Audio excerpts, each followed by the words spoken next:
Over the course of the pandemic, we've asked a lot of questions. And one of those questions is why. We asked why of a lot of things. And we've seen a lot of people in social media question, why are they still in education? I'd like to share with you my why. To share my why, I have to share a little bit about myself. I am one of, well, that's kind of hard to say. I have a complicated family. I have 4 brothers. I have 2 older brothers and 2 younger brothers. I also have a sister who's 21 years younger than me, and all of those siblings are half siblings. I also have 2 stepbrothers and a stepsister. Now, given that there's all of those siblings, I was only raised with my 2 younger brothers. So even though I am a middle child, if you look at how we're ranked, I was raised as the oldest. So my parents had me in Vermont, about near Burlington, Vermont. I lived in a very, very small town. There were more cows than people. We lived in a trailer. And at 3 years old, my parents divorced. And I stayed with my mom and moved out with her. And we moved several times while we were in Vermont. And a few years after my parents divorced, my younger brother was born. And then a year and 10 days after he was born, my youngest brother was born. And the household that we lived in was chaotic. There was drug use, not by my mom.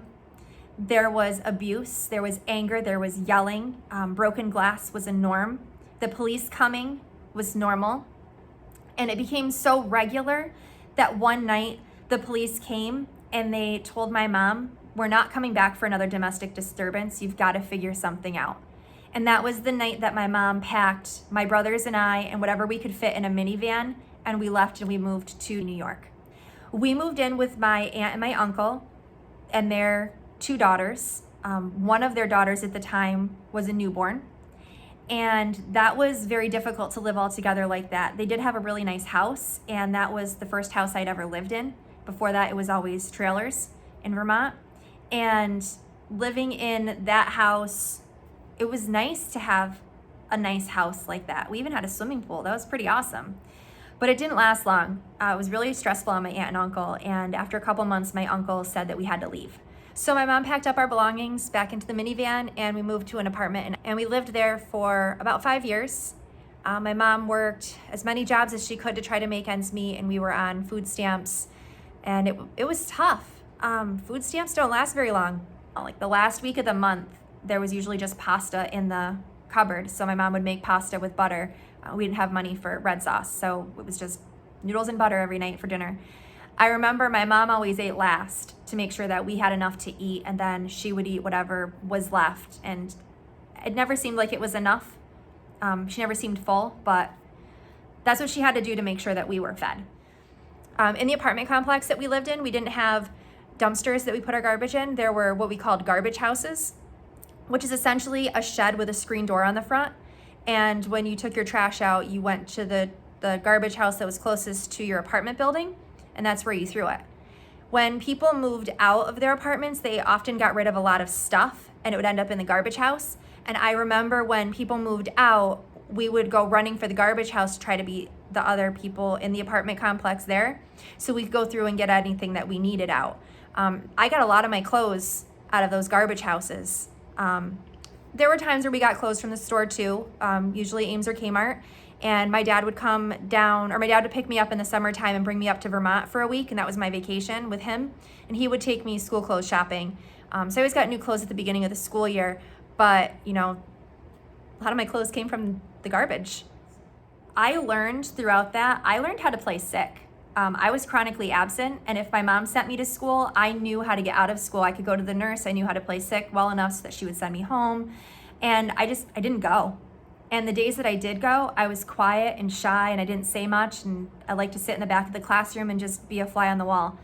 As a result of moving and not having the family life at home where education could be supported as much in a family where there are maybe 2 parents or parents who aren't working as much. So I didn't have that support.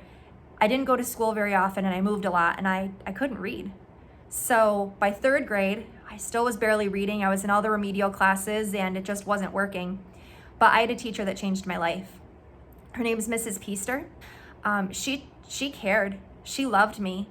And because of that, I started to want to come to school. And my attendance improved that year. And I even learned how to read that year. And that year changed my life. From then on, I worked hard at school. I went to school as much as I possibly could, and I rarely missed a day.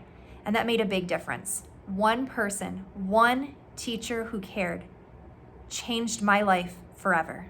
So my why am I in education?